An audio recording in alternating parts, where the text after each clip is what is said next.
Bonsoir. Au sommaire de cette édition au Palais du Peuple, le dialogue politique enregistre des avancées significatives. Les différentes parties se sont accordées sur plusieurs points. L'espoir est permis.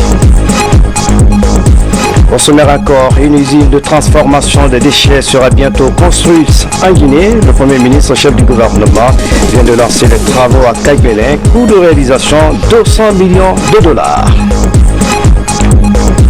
Et puis sport, avec les éliminatoires du mondial Brésil 2014, le Sili de Guinée rencontre demain au stade du 28 septembre à Conakry. Son homologue de Mozambique, les Mambas, sont déjà depuis hier à Conakry. Images et commentaires dans ce journal.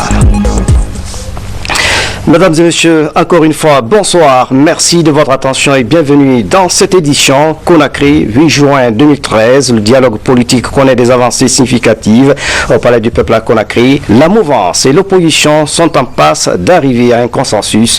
Le pays attend beaucoup de ce dialogue. Kamara Boubacar. Étonnant, ces jeunes artistes de Conakry, perturbés par la crise politique que traverse le pays, ils décident de se faire entendre par les acteurs politiques en négociation au Palais du Peuple. Tous les jours, ils viennent chanter la paix sur un fond de consensus national. Nous souffrons de la situation actuelle. Nous venons ici parce que nous voulons que nos leaders politiques s'entendent, se donnent la main. Cela est important pour tous. Les journalistes, nous les artistes et même eux les leaders politiques. Tous les Guinéens veulent la paix. Au troisième jour du dialogue, l'envie de franchir les barrières s'affirme de plus en plus dans la classe politique. L'ancien ministre devenu opposant est favorable à l'éveil d'une Guinée unie. Nous travaillons dans une atmosphère qui marche. Ce n'est pas facile, mais c'est cordial. Et chacun a des positions parfois sévères, mais élégantes. Nous nous comprenons et nous fonctionnerons comme ça. Ce qui est clair et que moi j'ai eu à dire, je le répète devant vous, c'est que nous sommes fatigués de voir la Guinée présentée partout dans le monde comme une terre en permanente crise. Cela n'honore personne, ni vous, ni nous, ni les autres. Nous essaierons de travailler pour arriver à des résultats concluants cette fois. Même si nous prenons beaucoup de temps, ça n'a pas d'importance, mais il faut qu'on arrête de faire des marches, des morts, des discordes. Il faut qu'on trouve une Guinée qui soit correctement sur les rails désormais. Les débats de fond sur le fonctionnement de la CENI et le vote des Guinéens de l'étranger sont entamés. Nous avons posé un deal, un paquet sur la table qui a été discuté, donc le vote des Guinéens de l'étranger et la question de l'opérateur. Donc il y a des avancées importantes et nous pensons que le week-end, samedi, tout le monde pourra souffler, les partis politiques pourront consulter leur base et nous sommes convenus de nous retrouver ici dimanche matin. Nous pensons que nous pourrions avancer encore plus sérieusement. En tout cas, il y a de belles perspectives. C'est ce que je peux dire pour le moment. Dans la journée du vendredi, les discussions ont été longues, mais prometteuses pour la suite du dialogue. Les lignes commencent à bouger. Les premières concessions faites suscitent l'espoir dans les différents camps. On est dans la dynamique de la négociation, il y a un momentum. J'espère que ce momentum ne sera pas perdu. On ne négocie pas pour rien. Déjà, il y a eu beaucoup de concessions, même en amont de cette table ronde, de cette rencontre, de ce dialogue, il y a eu déjà des concessions. Rassurez-vous que l'optimisme est permis. La mouvance a fait des concessions importantes. La mouvance est d'accord que les Guinéens de l'étranger votent aux élections législatives grâce à sa bonne disponibilité, grâce au souci que la mouvance fait pour assurer la promotion de l'unité de la Guinée et de tous les Guinéens, ainsi que l'instauration d'une paix durable. Le climat dans lequel les discussions sont menées pour atteindre des compromis rassure la médiation. Il y a clairement des perspectives d'avancer, mais compte tenu de l'importance du sujet, les délégations se sont mises d'accord pour procéder à quelques consultations et nous avons décidé de reprendre nos discussions pour aller vers des conclusions, j'espère, en tout cas des choses qui vont nous faire progresser davantage dès le dimanche à 10h. Très intéressés par l'évolution du dialogue, ces jeunes artistes comptent reprendre place dimanche au pied du Palais du Peuple pour encourager les acteurs politiques à accorder leur violon. En plus bref, ouverture à Conakry du forum sur le rôle et responsabilité des sages et leaders religieux dans le processus de consolidation de la paix. Ce forum est organisé par le secrétariat général des affaires religieuses avec l'appui du PNUD. L'initiative devrait contribuer à favoriser un climat de cohésion en Guinée. Nous y reviendrons. Bientôt, une usine de transformation des déchets et autres produits valorisables. Les travaux de construction ont été lancés hier vendredi à Kagbélin, dans la préfecture de Dubreka, par le Premier ministre. Le coût de réalisation s'élève à 200 millions de dollars. C'est la société Satarem qui exécute ce projet. Suivez le compte-rendu signé de Gagar Silla. Dans un délai de 24 mois, il sera bâti ici, au quartier Kagbélin, une usine moderne de transformation des déchets en énergie et sous-produits valorisables. Cette infrastructure de standing international sera construite par le groupe Satarem et GIS, une société de droit guinéen, avec un coût total du projet estimé à 200 millions de dollars américains. C'est le but de la mobilisation des populations de Dubreka, préfecture qui abrite l'infrastructure, en vue de témoigner au chef de l'État, professeur Alpha Condé, leur reconnaissance.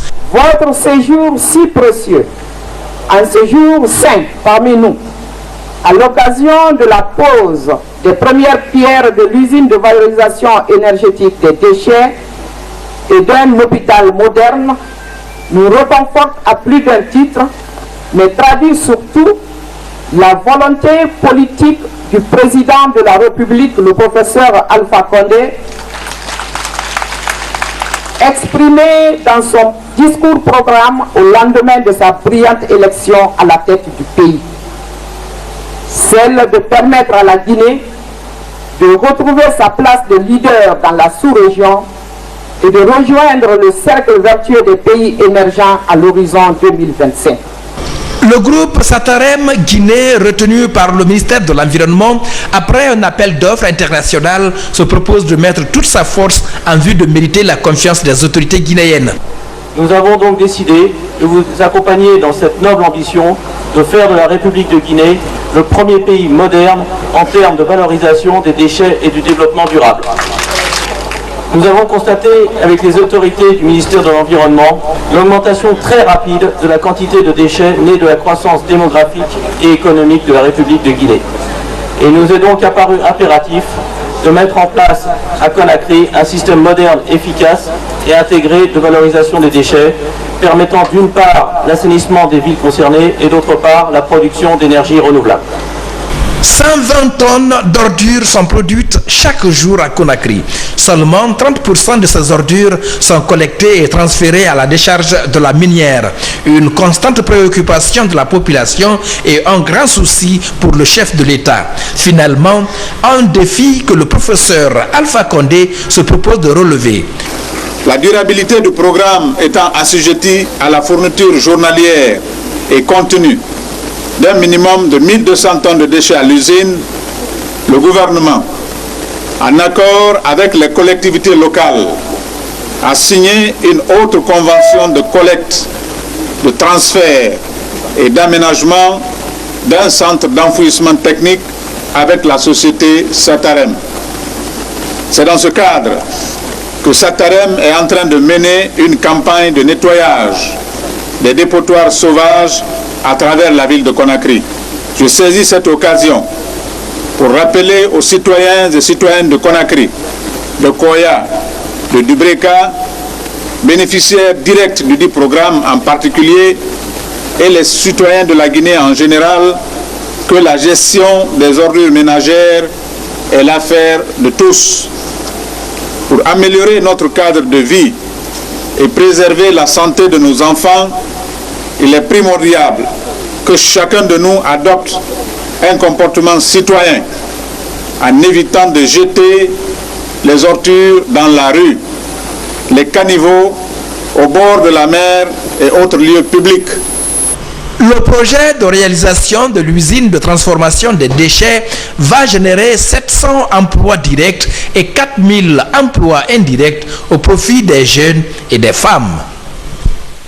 Dans l'actualité encore, la CENI poursuit ses activités sur toute l'étendue du territoire national. Une série de formations se tient à l'intention de ses démembrements. À Conakry, la formation des formateurs, des membres des commissions chargées de l'affichage des listes électorales a pris fin cette semaine. Makeme Donzo a suivi les travaux. Plus de 94 maîtres formateurs vont être déployés dans les jours à venir par la CENI dans les 33 préfectures du pays. Ils auront pour mission de former les membres des commissions chargées de l'affichage, de la correction et de la distribution des cartes d'électeurs. Vous serez dans une situation extrêmement délicate dans le sens où la qualité de l'organisation des élections reposera sur les deux étapes majeures pour lesquelles vous venez de recevoir une formation. La première des choses, c'est l'affichage. Il va de soi que c'est l'avant-dernière étape avant la publication de la liste définitive des électeurs. Cette étape est un élément extrêmement important dans la mesure où ça va nous permettre à la fois de parfaire la liste, mais ensuite de continuer à mobiliser les citoyens. Mais le défi qui se pose à vous dans ce domaine, c'est la qualité de transmission justement de ce que vous avez appris ici. Cette formation est une œuvre de la Commission électorale nationale indépendante sous le financement d'AIFES. Les relations de coopération entre la Guinée et la Banque islamique de développement sont au beau fixe. 2 conventions de financement ont été signées à cet effet, portant sur l'hydraulique villageoise et la deuxième phase du projet Waqf BID. C'est à la faveur du séjour du gouverneur de la Banque centrale au Kazakhstan dans le cadre des assemblées annuelles de la BID. Le point avec Boubacar Abba. Du Waqf BID Guinée à Kaloum, l'équipe de cette direction, à travers des projections de diapositives et films documentaires, a donné de larges informations sur les brillants résultats enregistrés ces 4 dernières années. De 2006 à nos jours, par exemple, près de 38 milliards de francs guinéens ont été investis dans la construction et l'équipement scolaire, la formation et l'assistance aux foyers coraniques, dont 8000 centres évoluent sur le territoire. L'objectif est de créer les meilleures conditions d'éducation pour la jeunesse à l'horizon 2020, de renforcer les capacités institutionnelles pour favoriser l'emploi jeune, soutenir, développer et financer les orphelinats islamiques et les déshérités, tout en appuyant les foyers et écoles coraniques. Nous avons rendu une visite de l'équipe de Waqf pour s'enquérir de la performance de Waqf BID Guinée et s'enquérir des réalisations effectuées par le Waqf dans la République de Guinée, aussi voir quel est l'impact que ce Waqf est en train d'avoir ici pour pouvoir tirer des enseignements et aussi pour pouvoir voir quelles sont les perspectives en matière de développement de Waqf, non seulement en Guinée mais dans les 56 pays membres de la BID. Une bouffée d'oxygène qui a permis aux autorités de passer à l'extension par la construction d'un complexe hors pair dans le pays de 3 buildings de R+17 à R+20. Un bijou qui sera à terme un symbole dans la coopération avec la Banque islamique de développement. Ce projet, qui pourrait connaître la participation de privés guinéens et étrangers, permettra sans nul doute de renforcer le partenariat public-privé élargi aux bailleurs de fonds arabes en raison de la taille de l'ouvrage et la qualité de l'étude réalisée à cet effet. Le coût est évalué à environ 62 millions de dollars et comme vous voyez, c'est 3 tours de différentes hauteurs. Le premier tour est 17 étages et qui contient des bureaux de 57 différentes dimensions de bureaux. Le deuxième qui est au milieu, c'est 20 étages qui est de nouveaux types d'appartements services.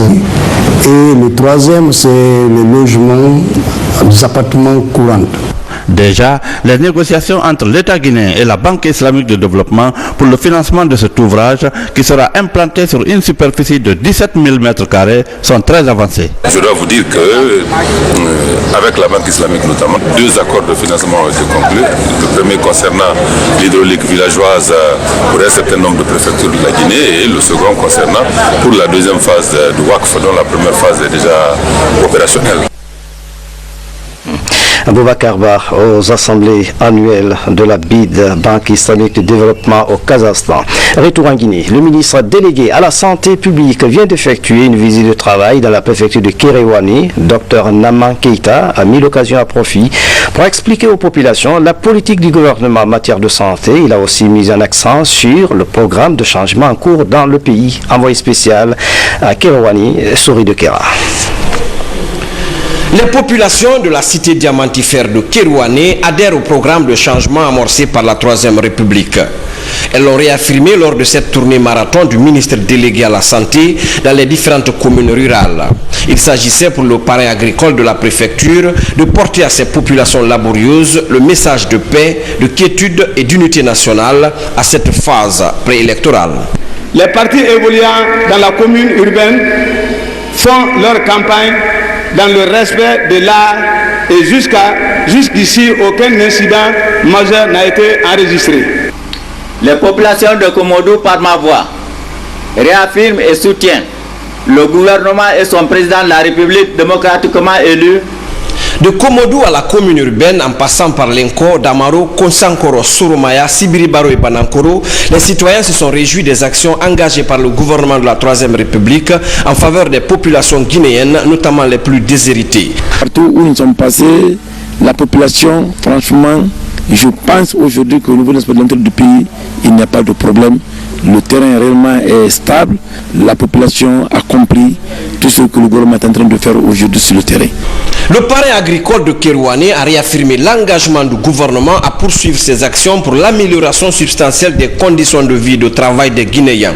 Partout, les citoyens ont exprimé leur désir ardent d'aller aux élections législatives devant déboucher sur la mise en place d'une assemblée nationale pluraliste représentative de tous les courants politiques du pays.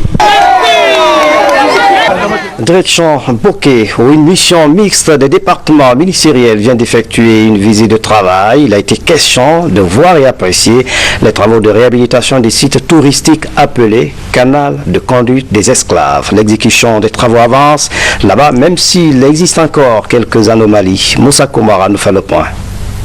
Cette mission mixte est composée de personnes issues des différents départements ministériels. Elle est venue évaluer les travaux de réhabilitation du canal de conduite des esclaves noirs du fortin de Bokeh. Ces travaux sont exécutés par l'entreprise Djibi Keïta à travers le financement du ministère du Tourisme, de l'Hôtellerie et de l'Artisanat. Les travaux ont été réalisés conformément au cahier de charge. À la date d'aujourd'hui, tout ce qui a été écrit dans le cahier de charge ont été respectés, exécutés par l'entreprise. Ce fortin, construit en 1878 sous la houlette de l'explorateur français René Caillé, est devenu plus tard le musée régional de Bokeh en 1971. Il servait à maintenir les esclaves noirs torturés par les Blancs et convoyés soit sur l'île de Gorée ou à Saint-Louis du Sénégal. Nous avions constaté des fissures horizontales qui méritent d'être corrigées. Et ensuite, par endroits, au niveau de la hauteur du canal, les dimensions ne sont pas respectées conformément aux clauses du contrat. Tout ce qui est trouvé comme faille, l'entreprise s'en charge. Mais on vous signale de passage qu'il y a naturellement des travaux à rajouter qui n'étaient pas prévus dans le premier contrat. Tout ça, là, ça nécessite discussion au cours de notre entretien. La mise à jour de ces sites touristiques prouve éloquemment la volonté sans cesse des nouvelles autorités à faire de la Guinée une destination phare de la sous-région et augmenter la croissance économique de la Guinée. Komara, merci pour ce reportage. L'autre temps fort de cette édition, appui au groupement des femmes et des jeunes. Crédit Rural de Guinée vient de remettre des fonds au groupement de Kissidougou à hauteur de 200 millions de francs guinéens. Ces fonds devraient leur permettre de développer des activités créatrices de revenus. Ibrahima Keïta a suivi la cérémonie de remise. Sur les 130 milliards mis à la disposition de l'Agence nationale de la microfinance, le Crédit rural de Guinée gère 10 milliards, dont 200 millions destinés à la préfecture de Kissidougou. L'objectif visé par ce geste du chef de l'État est d'appuyer les femmes et les jeunes dans la promotion des activités génératrices de revenus.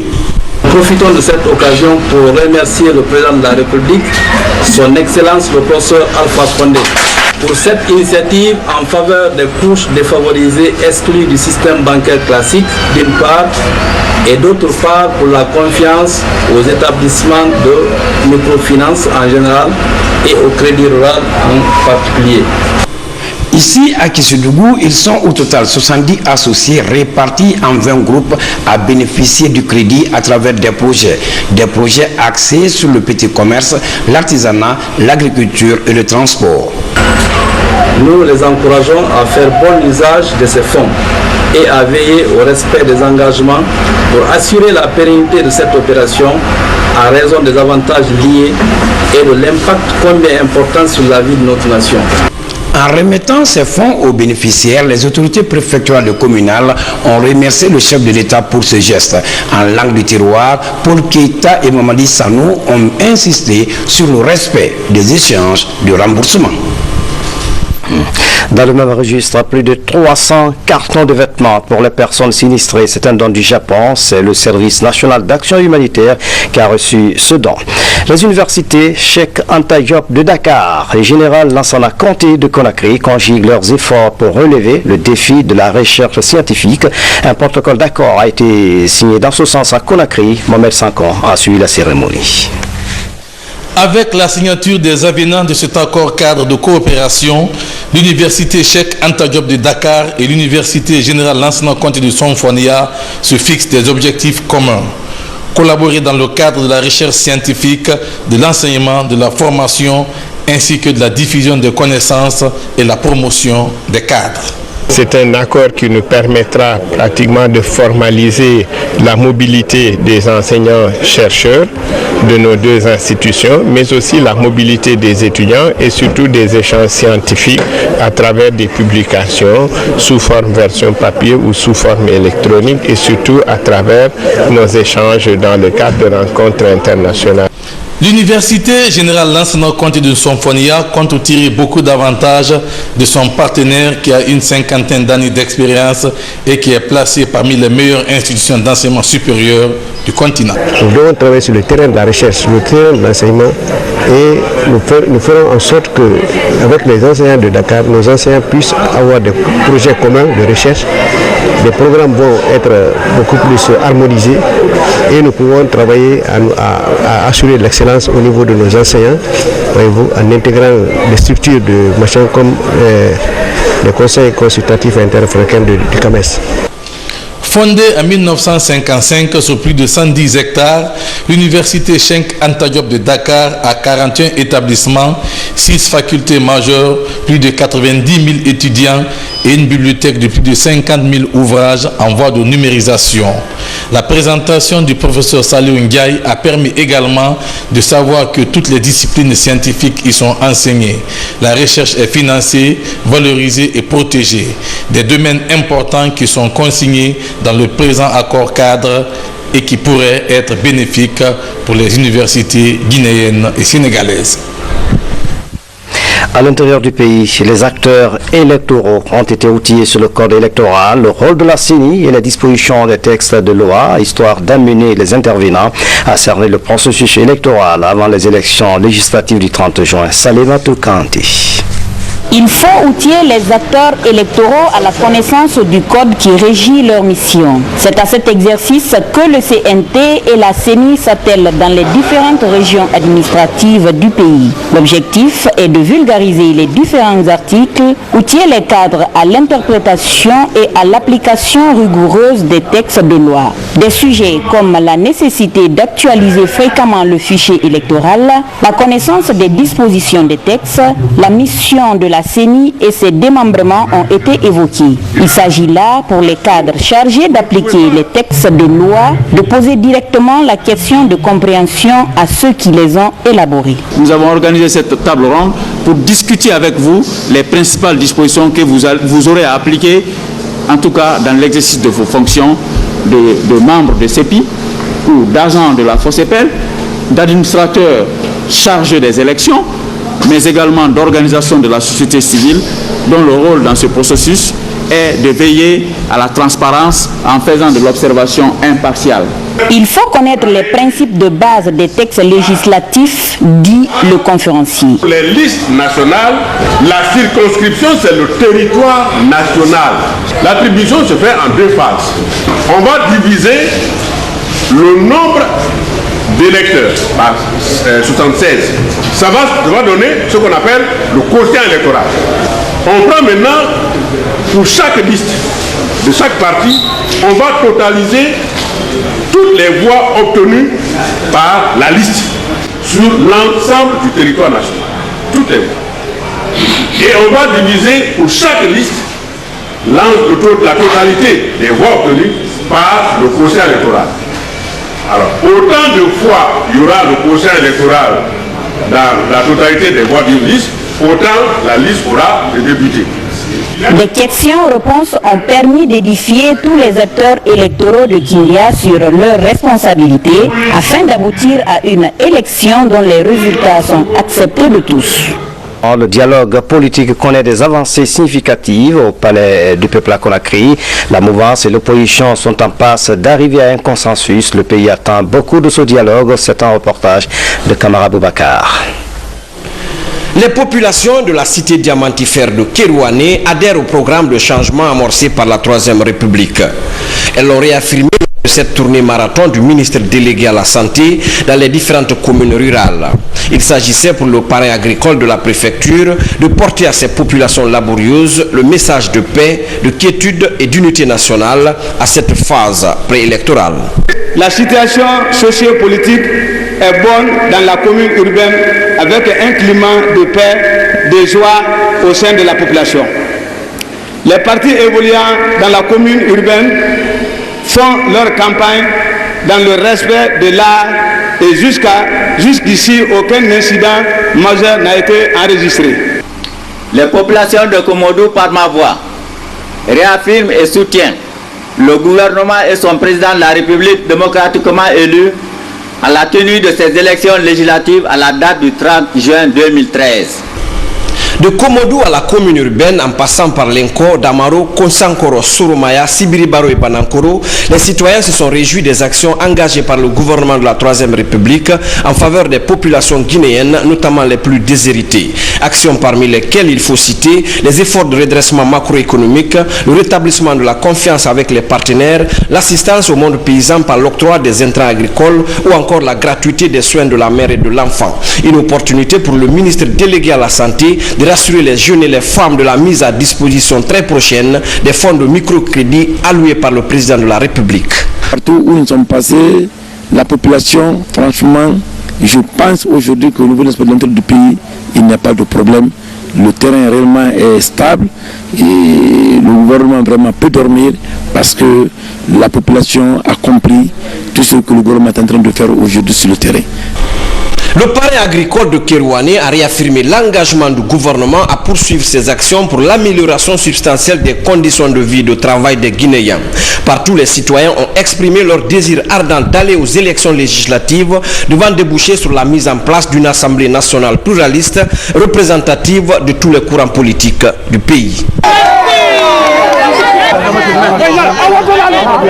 Vous avez certainement dû comprendre, c'était là donc le séjour du ministre délégué à la Santé à Kérouané. C'est un reportage signé de Soride Kera. Ouverture à Conakry du forum sur le rôle et responsabilité des sages et leaders religieux dans le processus de consolidation de la paix. Ce forum est organisé par le secrétariat général des affaires religieuses avec l'appui du PNUD. L'initiative devrait contribuer à favoriser un climat de cohésion en Guinée. Mamadou Alpha Baldé. Des imams venus des 5 communes de Conakry et de certaines préfectures de la Basse-Guinée. Objectif, en savoir plus sur la promotion de la paix et de l'unité nationale. À travers cette conférence islamique, El Hadj Mamad Saliou Kamara, premier imam de la mosquée Faïsal, invite les imams à s'investir davantage dans la culture de la citoyenneté auprès des populations. Il leur a aussi rappelé leur mission qui est avant tout de se mettre au service du Créateur. On a vu aujourd'hui, on est un peu dégiré par la politique et les politiciens. C'est pourquoi on a appelé les imams pour leur donner bonne direction d'un chef religieux. Parce qu'un chef religieux ne peut pas être partisan d'une partie politique. car l'imam, tous les imams sont des imams nationaux. Ils sont nationaux parce que ce n'est pas RPC qui prie derrière un imam, ni UFDC, ni FR. C'est la communauté musulmane, c'est le peuple musulman, c'est le musulman qui prie derrière quelqu'un. Dans la mosquée, tu trouveras là-bas avec toute diversité politique et ethnique derrière un imam. Donc l'imam n'a pas le droit de soutenir une partie politique contre l'autre. Les imams sont contents et on a été très direct avec eux. On ne peut pas donner l'argent à tout Guinéen, mais on peut donner la paix à tout Guinéen si nous voulons. Sans paix, pas de développement. C'est pourquoi ces responsables religieux plaident pour plus d'entente et de pardon entre les Guinéens. Si la terre guinéenne là est chaude, personne ne pourra monter au ciel. Nous sommes condamnés de travailler pour la paix sociale, pour la quiétude sociale en Guinée. Ça, c'est un devoir religieux. Ce n'est même pas politique. Mais la religion nécessite à ce que les principes du Saint-Coran nécessitent à ce que chacun travaille en faveur du développement de son pays. L'implication des religieux dans la sauvegarde de la paix pourrait apporter un plus dans la lutte contre les tensions qui minent la société guinéenne. Dans l'actualité encore, les universités Cheikh Anta Diop de Donka et Général Lansana Conté conjuguent leurs efforts pour relever le défi de la recherche scientifique en Guinée. Un protocole d'accord a été signé dans ce sens à Conakry. Mohamed Sankon a suivi la cérémonie. Avec la signature des avenants de cet accord cadre de coopération, l'université Cheikh Anta Diop de Dakar et l'université Général Lansana Conté de Sonfonia se fixent des objectifs communs. Collaborer dans le cadre de la recherche scientifique, de l'enseignement, de la formation, ainsi que de la diffusion des connaissances et la promotion des cadres. C'est un accord qui nous permettra pratiquement de formaliser la mobilité des enseignants-chercheurs de nos deux institutions, mais aussi la mobilité des étudiants et surtout des échanges scientifiques à travers des publications sous forme version papier ou sous forme électronique et surtout à travers nos échanges dans le cadre de rencontres internationales. L'université Générale Lansana Conté de Sonfonia compte tirer beaucoup d'avantages de son partenaire qui a une cinquantaine d'années d'expérience et qui est placé parmi les meilleures institutions d'enseignement supérieur du continent. Ils vont donc nous épauler et il a défini dans ces grandes lignes les terrains sur lesquels nous devons vraiment travailler. Nous devons travailler sur le terrain de la recherche, le terrain de l'enseignement et nous ferons en sorte qu'avec les enseignants de Dakar, nos enseignants puissent avoir des projets communs de recherche. Les programmes vont être beaucoup plus harmonisés et nous pouvons travailler à assurer l'excellence au niveau de nos enseignants, voyez-vous, en intégrant des structures de machin comme les conseils consultatifs interafricains du CAMES. Bien sûr, nous sommes membres du CAMES, mais on n'est pas du tout excellent dans le CAMES parce que nos enseignants, et cet aspect souffre beaucoup actuellement, on n'est pas parvenu à entraîner nos enseignants justement à se faire évaluer par des structures du CAMES. Fondée en 1955 sur plus de 110 hectares, l'université Cheikh Anta Diop de Dakar a 41 établissements, 6 facultés majeures, plus de 90 000 étudiants et une bibliothèque de plus de 50 000 ouvrages en voie de numérisation. La présentation du professeur Saliou Ndiaye a permis également de savoir que toutes les disciplines scientifiques y sont enseignées. La recherche est financée, valorisée et protégée. Des domaines importants qui sont consignés dans le présent accord cadre et qui pourraient être bénéfiques pour les universités guinéennes et sénégalaises. Voilà, l'université Cheikh Anta Diop de Dakar et l'université Générale Lansana Conté de Conakry signent un partenariat de coopération. Une mission mixte des départements ministériels vient d'effectuer une visite de travail à Boké. Il a été question de voir et apprécier les travaux de réhabilitation du site touristique appelé Canal de conduite des esclaves. L'exécution des travaux avance, même s'il existe encore quelques anomalies. Komara Moussa, reportage. Cette mission mixte est composée de personnes issues des différents départements ministériels. Elle est venue évaluer les travaux de réhabilitation du canal de conduite des esclaves noirs du fortin de Boké. Ces travaux sont exécutés par l'entreprise Djibi Keita à travers le financement du ministère du Tourisme, de l'Hôtellerie et de l'Artisanat. À la suite de la visite qu'on vient de faire sur le canal et le quai et la plateforme d'embarquement des esclaves, nous remarquons que les travaux ont été réalisés conformément au cahier de charges. Conformément au cahier de charges. Les délais, bon, il y a eu des retards bien sûr, mais à la date d'aujourd'hui, tout ce qui a été écrit dans le cahier de charges ont été respectés, exécutés par l'entreprise. Ce fortin, construit en 1878 sous la houlette de l'explorateur français René Caillé, est devenu plus tard le musée régional de Bokeh en 1971. Il servait à maintenir les esclaves noirs torturés par les Blancs et convoyés soit sur l'île de Gorée ou à Saint-Louis du Sénégal. Son canal de conduite mesure 300 mètres carrés et suit le rio Nunez. Aux grandes dames de la délégation, quelques insuffisances notoires sont constatées sur les travaux de l'ouvrage, notamment le manque de canaux d'eau pour protéger le mur contre les eaux de ruissellement, le non-respect de la hauteur et des fissures. Il y a eu quand même de l'effort, il y a eu du travail qu'on peut d'une manière générale apprécier. Cependant, on a noté certaines petites remarques au niveau du sol. Nous avions constaté des fissures horizontales qui méritent d'être corrigées. Et ensuite, par endroits, au niveau de la hauteur du canal, les dimensions ne sont pas respectées conformément aux clauses du contrat. Tout ce qui est trouvé comme faille, l'entreprise s'en charge. Mais on vous signale de passage qu'il y a naturellement des travaux à rajouter qui n'étaient pas prévus dans le premier contrat. Tout ça, là, ça nécessite discussion au cours de notre entretien. La mise à jour de ces sites touristiques prouve éloquemment la volonté sans cesse des nouvelles autorités à faire de la Guinée non seulement une destination phare de la sous-région, mais aussi et surtout absorber le taux de chômage et augmenter la croissance économique de la Guinée.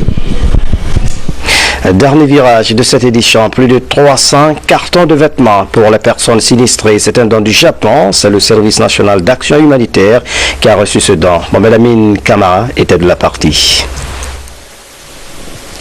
Près de 500 cases sont calcinées chaque année dans l'arrière-pays, occasionnant souvent la perte de plusieurs greniers à l'issue des récoltes. Et les victimes s'inquiètent de plus en plus face à la persistance du phénomène. En guise de solidarité, le gouvernement japonais a offert à la Guinée plus de 300 cartons de vêtements et de chaussures pour hommes, femmes et enfants.